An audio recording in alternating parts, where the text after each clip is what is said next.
Surprise for you guys, जे मला तुम्हाला सांगायचं नव्हतं. आपण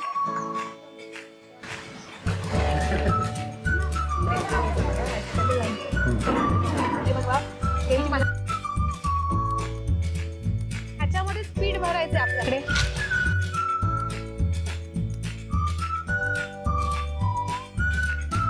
नमस्कार, मी पूजा गवस तुमचं स्वागत करते. मी सध्या आहे डॉक्टर मळिक फार्ममध्ये आणि इथे रेड सोइल स्टोरीज आणि डॉक्टर मळिक फार्म यांच्या संयुक्त विद्यमाने आम्ही एक ट्रेडिशनल कुकिंग वर्कशॉप घेतोय. आणि या वर्कशॉपसाठी तुम्ही जो भरभरून प्रतिसाद दिलाय त्यासाठी खरंच खूप खूप खूप धन्यवाद. इथे आपल्याकडे पुण्याहून, मुंबईहून आणि बऱ्याचशा महाराष्ट्रातल्या वेगवेगळ्या भागामधून लोक आलेले आहेत आणि इथल्या निसर्गाचा ते आस्वाद घेत आहेत. चैतन्य आता त्यांना घेऊन पूर्ण फार्मचं प्लांटेशन वॉक करवणार आहे. इथल्या निसर्गरम्य वातावरणाशी त्यांची ओळख करून देणार आहे. आणि तोपर्यंत माझं इथे सगळा संसार मांडून रेडी आहे. मी त्यांची वाट बघते आणि ते लोक काय बनवणार आहेत या अशा सुंदर निसर्गरम्य ठिकाणी हे तुम्हाला लवकरच कळेल. बघत राहा. मंडळी, मी आणि शिरीषने जेव्हा रेड सॉइल स्टोरीज या चॅनलची सुरुवात केली होती ना, तेव्हा मनात एक विचार पक्का होता की जी लाईफस्टाईल आपण जगायचं ठरवलं आहे ना, ती काही वेळापुरती का होईना पण शहरातल्या प्रत्येक व्यक्तीने अनुभवली पाहिजे. एरवी आपल्या ताटामध्ये येणारं अन्न नक्की कुठून येतं आणि त्यामध्ये किती मेहनत असते हे तर तुम्ही आमच्या प्रत्येक व्हिडिओमधून पाहतच असता. पण हाच निसर्गरम्य वातावरणातील आगळा वेगळा एक्सपिरियन्स आणि आपल्या ताटात येणारी एखादी भाजी किंवा फळ आपण बागेतून स्वतः तोडून आणणं आणि त्यानंतर त्यापासून काहीतरी छान चमचमीत असे पदार्थ बनवणं, याचा आनंद एक वेगळाच असतो, नाही का? आणि तोच अनुभव आज येथे जमलेल्या या सगळ्या शहरातून आलेल्या पाहुण्यांनी घेतला. डॉक्टर मळिक फार्मचा मालक आणि माझा मित्र चैतन्य यांनी सगळ्यांना एक छान फार्म टूर करवली.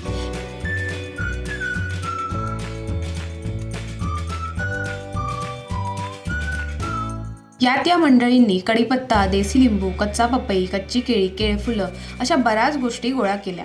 त्यावेळी चैतन्यने त्यांना बऱ्याच फळझाडांबद्दल, पिकांबद्दल, फुलांबद्दल, अनेक औषधी वनस्पतीबद्दल माहिती सांगितली. अजून एक जणांनी लावले त्यांच्याकडे चांगली आहे. 5 पांडव आणि मध्ये हा तुरा जो आहे तो Krishna. So that is why this is called Krishna कमळ. हॅलो, मी या प्लांटेशनमधून ही कच्ची पपई काढली आहे. प्लांटेशन वॉकमधून मी कच्ची केळी काढली. प्लांटेशन वॉकमधून मी कढीपत्ता काढला. प्लांटेशन वॉकमधून हे केळफुल आणले. प्लांटेशन वॉकमधून हे लिंबू आणले. सुरुवातीला मी सर्वांना आमच्या कोकणातील आणि खास करून तळ कोकणातील विविध पिकांबद्दल, फळझाडांबद्दल आणि इथल्या पारंपरिक रेसिपीबद्दल माहिती सांगितली. इथली कुळागर पद्धत आणि शेती यांचा आमच्या दैनंदिन आहारावर कसा प्रभाव आहे याबद्दल त्यांना माहिती दिली. आम्हाला कुठेतरी असं वाटत होतं की तीच लाईफस्टाईल थोड्याशा वेळासाठी का होईना पण इतर लोकांसोबत सुद्धा शेअर करायची. म्हणजे आज हे कुकिंग वर्कशॉप जरी असलं आणि नेहमी तुम्ही मला जरी पडद्यावर कुकिंग करताना बघत असलात तरी आज मी कुकिंग नाही करणार आहे. That's a big surprise for you guys, जे मला तुम्हाला सांगायचं नव्हतं. सो बेसिकली हे सगळं तुम्हीच करणार आहे. Of course I will guide you. आणि ह्या खूप इथल्या ट्रेडिशनल रेसिपीज आहेत. ह्या इथल्या मातीतून बनलेल्या गोष्टी ज्या तुम्ही स्वतः आणल्या त्यापासून आपण बनवणार आहे. आणि याचसोबत एक नॉनव्हेज रेसिपी आपण बनवणार आहोत, जी सुद्धा इथली अगदी पारंपरिक रेसिपी आहे. त्यावेळी सर्वांसाठी एक सरप्राईज होतं, ते म्हणजे दरवेळी ऑनस्क्रीन मला स्वयंपाक करताना बघणारी ही मंडळी आज स्वतः संपूर्ण स्वयंपाक करणार होते. आणि त्याही अशा रेसिपी ज्या त्यांनी कधी पाहिल्याच नाहीत आणि केलं तर मुळीच नाही. मग उपस्थित असलेल्या प्रत्येकामध्ये एक एक रेसिपी वाटून देण्यात आली आणि अट मात्र एकच होती, संपूर्ण रेसिपी बनवायची ती संपूर्ण पारंपरिक पद्धतीनेच, म्हणजेच कोणत्याही प्रकारच्या आधुनिक साधनांचा वापर न करता. आणि गंमत म्हणजे ह्या सगळ्या मंडळींनी ते चॅलेंज आनंदाने ॲक्सेप्ट केलं. सो तशाच काही वेगळ्या डिश तुम्हाला आज इथे बघायला मिळतील. पण असं छान निसर्गाच्या सानिध्यात राहून आणि चुलीवर ऑफकोर्स आपण हे करतोय. सो ती एक वेगळीच मजा आहे आणि त्यासाठी तुम्ही सगळेजण एवढ्या लांबून आला त्यासाठी खरंच थँक्यू. तर आपण सुरुवात करूया. पातोळी केली जाते पण ती केळीच्या पानावर केली जाते, ज्याला एला अड्डा असं म्हणतात. सेम रेसिपी आहे, काहीही फरक नाही आहे, फक्त ती केळीच्या पानावर केली जाते. त्याच्यामध्येच पीठ भरायचं आहे आपल्याला, मोदकाचं सारण लावायचं आहे आणि त्याला पॅक करायचं आहे.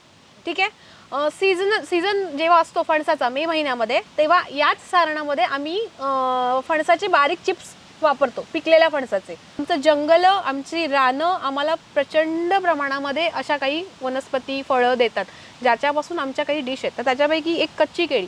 ह्या कच्च्या केळीचे कोफ्ते वगैरे पण खूप छान होतात. पण आज आपण एक क्विक रेसिपी करणार आहे, त्याची कापं.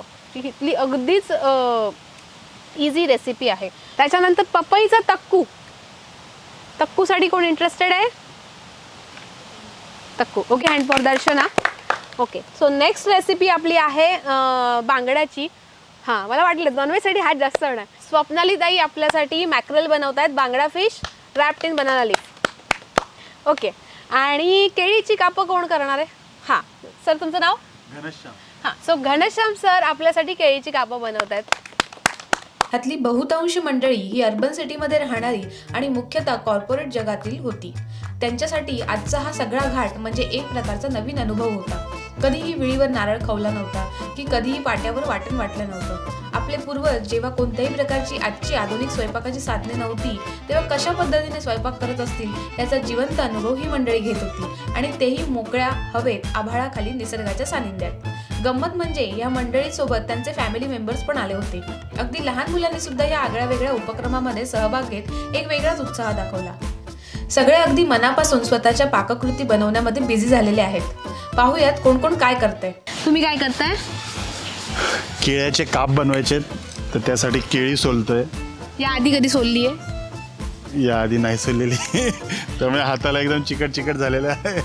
स्वतःच ही केळी तुम्ही बागेतून तोडून आणलेत आणि आता स्वतःच त्याचे काप बनवताय, कसं वाटतंय? एकदम मस्त वाटतंय कारण की स्वतःच्या हाताने स्वतःसाठी करतो. आणि केळ्याची भाजी मला आवडत नाही त्यामुळे काप आवडत आहेत की नाही. काय करतेस? पपईच्या तक्कूसाठी पपई सोलते. ओके ओके, म्हणजे त्यांना हेल्प करतेस. हो. भरलेल्या बांगड्यासाठी ओला नारळ किसून घेते. मी पपईचा तक्कू बनवते हां. आणि त्यांनी मला तासायला मदत केली. आता मी तो किसून घेते. या आधी कधी बनवलंय तक्कू? नाही, पहिल्यांदाच बनवते. ओके. सगळ्यांना ऑल द बेस्ट. त्या पहिल्यांदाच बनवत आहेत. Thank you so much. तुझं नाव काय? चार आणि तू कुठून आलायस? कल्लापूर कुठून कुठून? कल्लापूर. सन्या दीदी हाय. हॅलो. कसं वाटतंय? मस्त. काय करताय? केळीच्या फुलाची भजी करायची. केळफुलाची भजी. फुलाची कधी खाल्ली आहे? नाही. एक्साइटेड आहात? भरपूर. Carry on. एरवी शहरातल्या धकाधकी आयुष्यात हरवलेली ही मंडळी अत्यंत निवांतपणे छान गप्पा मारत एकमेकांचं फूड कल्चर शेअर करत होती. त्यांच्या गावाकडच्या आठवणी सुद्धा जागे करत होती. इथे एक कोल्हापूरहून छोटा पाहुणा आला होता आणि त्याने पण स्वतःच्या आईला तिची रेसिपी बनवण्यामध्ये खूप मदत केली. आपल्या आजूबाजूला होत असलेल्या प्रत्येक ॲक्टिव्हिटीमध्ये त्याला फार इंटरेस्ट होता. सुरुवातीला आपल्या कोकणी प्रथेनुसार अग्नीची पूजा केली, चुलीला हळद कुंकू वाहून घेतलं आणि मग प्रत्येकाने आपापली रेसिपी चुलीवर शिजवण्यासाठी सुरुवात केली.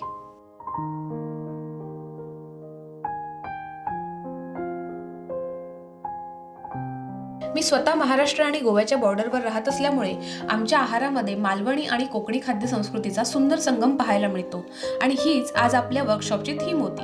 त्याचसोबत त्यांना कारवारी, साऊथ इंडियन आणि कोस्टल फूड यांचं कल्चर एकमेकांशी कसं संबंधित आहे याची सुद्धा ओळख करून दिली. एरवी घरातील गॅस शेगडीवर किंवा इंडक्शनवर स्वयंपाक बनवण्याचा अनुभव आणि प्रत्यक्ष चुलीवर बनवण्याचा अनुभव यात किती फरक असतो हे या मंडळींनी आजच्या दिवशी अनुभवलं. आपल्याला ड्राय नाही करायचंय. खूप ड्राय केलं तर ते नारळ वड्यांसारखं होतं. स्वतः हा करेक्ट. सो आता हे थोडंसं आपल्याला दिसतंय ना पाणी सुटतंय.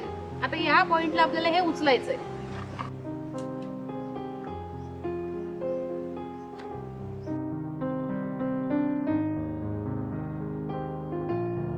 आपल्यातले बरेच जण एरवी स्वयंपाक म्हटलं ना की फार कंटाळा करतात, पण आज मात्र ह्या कित्येक वर्ष जुन्या पारंपरिक रेसिपी त्यांच्यासाठी एक मजेशीर अनुभव देणारी आठवण ठरली होती.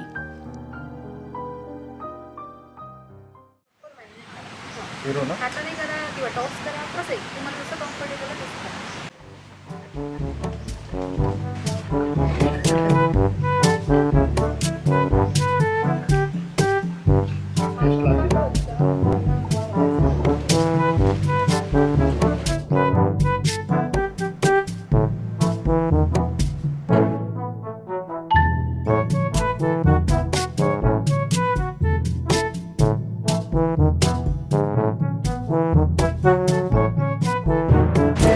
लगेच ठेवू की कसं करू? काय होते ते बाजूला जातं. सगळीकडे जाईल ते खाऊन बघा. मीठ कमी जास्त वाटतं तर मग ऍड करूया. बरं.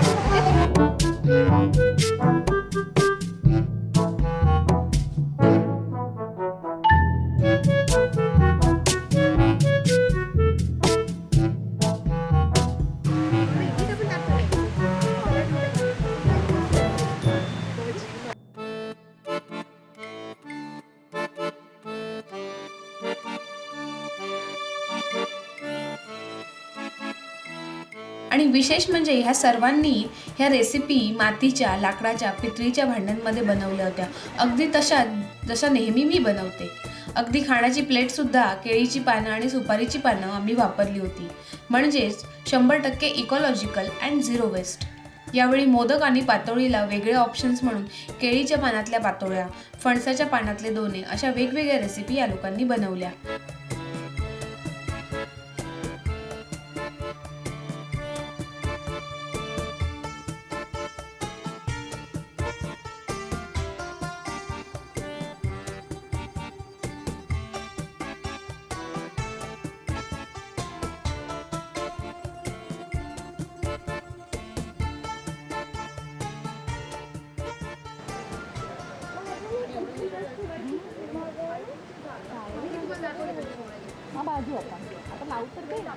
कोकणात आल्यानंतर मासे बनवले नाहीत असं कसं होईल?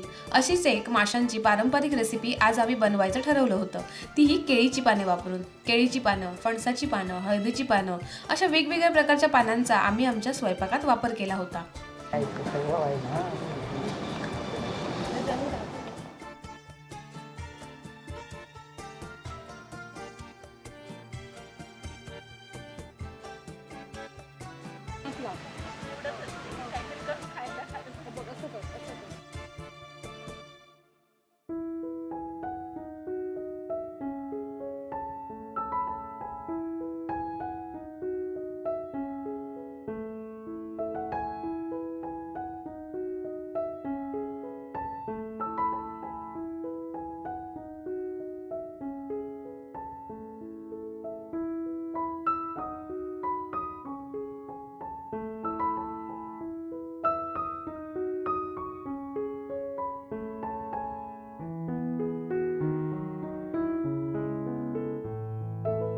या सगळ्यात छोट्या सार्थचा उत्साह मात्र वाखाणण्याजोगा होता.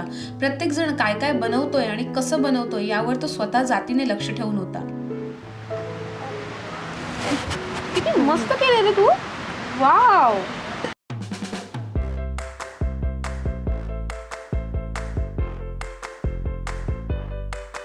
खूप सोपं म्हणजे मिठायचं. ठीक आहे, मिठताना काय काळजी करायची?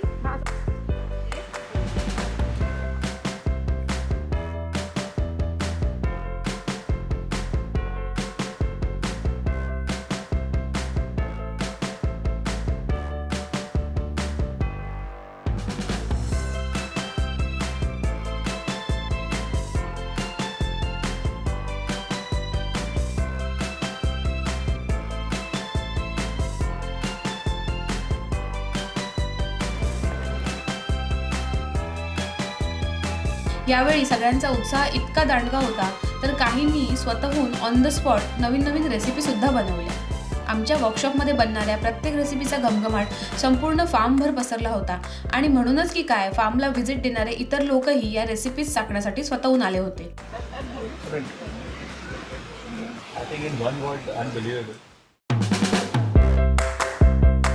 सो सगळ्यांनी आपले हे जे काही आपल्या पाठीमागे दिसत आहेत हे आजच्या दिवसाचे शेफ होते, शेफ ऑफ द डे. आणि ते सगळ्यांनी इतक्या सुंदर आणि अनबिलिव्हेबल डिशेस बनवल्या आहेत ट्रॅडिशनल कुकिंग वेने आणि इथे मिळालेल्या पदार्थांपासून. तर या मी तुम्हाला दाखवते काय काय बनवले.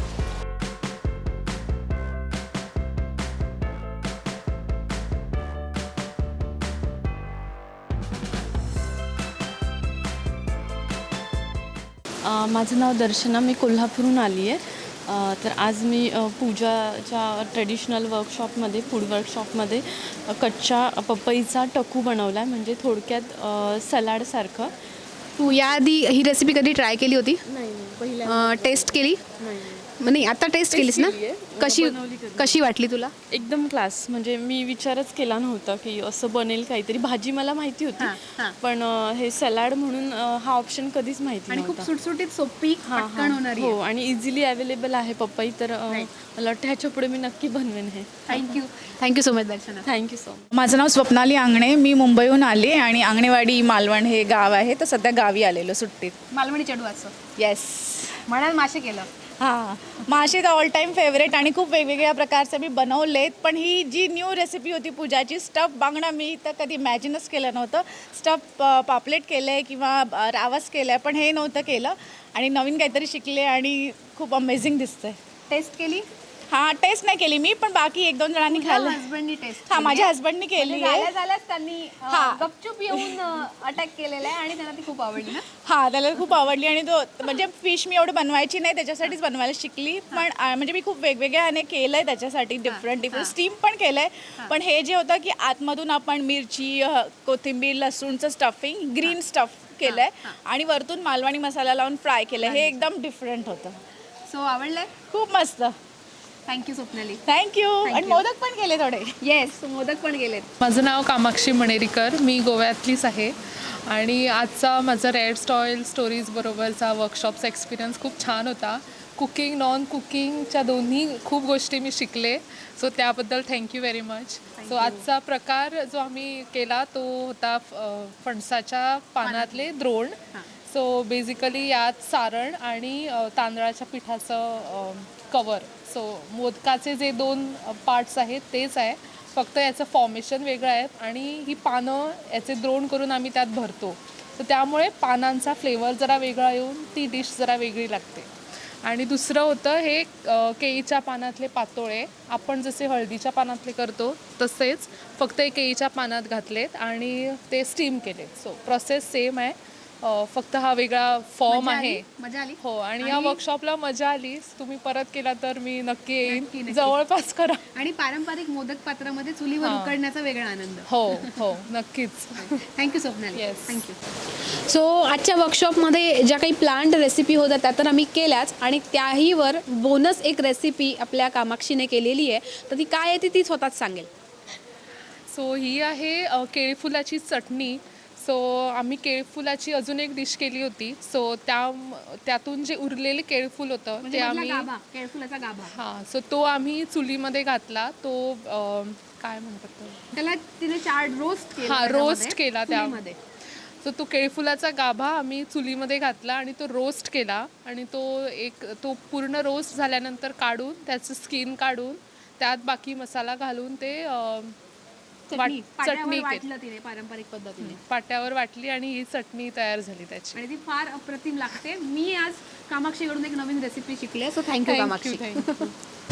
सो आपल्याकडे खास all the way from Alibag Gaikwad, mister and Mrs Gaikwad आलेले आहेत आणि त्यांनी अतिशय सुंदर अशी भजी, केळफुलाची भजी आणि केळाचे काप केलेत, फार सुंदर केलेत. त्यांच्याकडून आपण ऐकूया. माझं नाव सानिया गायकवाड आणि आज फर्स्ट टाईम केळफूल सोलण्यापासून ते चुलीवरती तळण्यापर्यंत हा पूर्ण नवीन अनुभव होता माझ्यासाठी. आणि पूजा मॅमला थँक्यू गाईड केल्याबद्दल. पूजांना गाईड केल्याबद्दल थँक्यू. मी केळफुलाची भजी कधी इमॅजिन केली होती का? कधीच नाही. भाजी सोडून केळफुलीचा काही प्रकार कधी पाहिला नव्हता. स्वतः नक्की कराल ना घरी? मी घनश्याम गायकवाड आणि आज आमची तशी ॲनिव्हर्सरी आहे. आज त्यासाठीच Happy anniversary. आम्हाला वाटलं होतं की शांत कुठेतरी आता खुर्चीत बसायचं आणि फक्त पाहायचं की काय रेसिपी बनवतात. परंतु मॅमने गुगली टाकली आणि डायरेक्ट आम्हालाच चुलीवरती बसवलं. परंतु एक छान अनुभव होता, कारण की बोरिंग वाटणारं कच्चा केळ किंवा त्याची भाजी आज चांगली इंटरेस्टिंग करण्यात आली आणि एक स्टार्टर टाईप पण त्याला मस्त खाता येऊ शकतं. आणि स्टार्ट टू एंड केलेली रेसिपी माझी जवळ पहिलीच असेल होते, कारण काही ना काही आपण हेल्प घेतच असतो. असं म्हणायला हरकत नाही की ही तुमची अॅनिव्हर्सरीचं गिफ्ट आहे मॅमसाठी बनवलेलं. नक्कीच. खरं तर मला सांगायला आवडेल की आज माझी आणि शिरीषची सुद्धा ॲनिव्हर्सरी आहे. आम्हाला 5 वर्ष कंप्लीट झाली. हो, 5 वर्षापूर्वी इथेच आमचं लग्न झालं होतं आणि कुठेतरी शिरीषनी माझी इच्छा होती की जे आयुष्य आपण शहरातलं सोडून इथे आलो आहे तर तेच लोकांसोबत शेअर करावं. आणि आजच्या दिवशी, आमच्या ॲनिव्हर्सरीच्या दिवशी मी याचा शुभारंभ केला आणि तुमच्यासारखे खूप गुणी लोक मला जॉईन झाले. त्यासाठी मी सगळ्यांची खूप आभारी आहे. Thank you so much. तुम्ही जेवढा सपोर्ट केला आहे इट्स कमेंडेबल. आणि तुम्ही ह्याच्या रेसिपी केल्यात, मी खरं सांगते प्रामाणिकपणे, मी एवढं एक्सपेक्ट नव्हतं केलं की इतकं छान होईल ते सगळं. आणि ते खूप सुंदर आणि सगळ्यांची टेस्ट खरंच म्हणजे सांगायचं म्हणून नाही सांगत आहे, त्या टेस्ट इतक्या लिटरली बनता रेसिपी गायब होत होत्या तर आम्ही त्या लपवून ठेवल्यात सगळ्यांपासून, कारण आम्हाला फायनल टेक घेता यावा. सो सगळ्यांना खूप थँक्यू. चला ताव मारूया. जाता जाता एवढंच सांगेन, आजचा दिवस म्हणजे मी आणि शिरीषने मिळून पाहिलेलं स्वप्न पूर्णत्वाकडे नेणारा दिवस होता. ज्या नवीन आयुष्याची सुरुवात आम्ही दोघांनी मिळून केली होती, आज तेच आयुष्य थोड्या वेळासाठी का होईना पण ही मंडळी जगली. शहरातल्या धकाधकीच्या आयुष्यापासून दूर जात गावातल्या वातावरणात छान निसर्गाच्या सानिध्यात ही मंडळी रमली आणि मला सांभाळून घेत इथल्या खाद्यसंस्कृतीचा मनसोक्त आस्वाद घेतला. आणि या सुंदर उपक्रमाची सुरुवात शिरीषच्या आणि माझ्या लग्नाच्या वाढदिवसाच्या दिवशी झाली, याचा मला विशेष आनंद आहे. या दिवसाने मला खूप काही शिकवलं. तसंच हे वर्कशॉप करण्यासाठी मला माझी मैत्रीण सावनी आणि चैतन्य यांनी त्यांच्या डॉक्टर मलिक फार्ममध्ये परवानगी दिली, यासाठी मी त्यांची खरंच खूप आभारी आहे. असे वर्कशॉप जर मी पुन्हा करावे अशी तुमची इच्छा असेल तर मला कमेंट सेक्शनमध्ये नक्की कळवा. लवकरच एका नवीन व्लॉगमध्ये भेटूयात. धन्यवाद.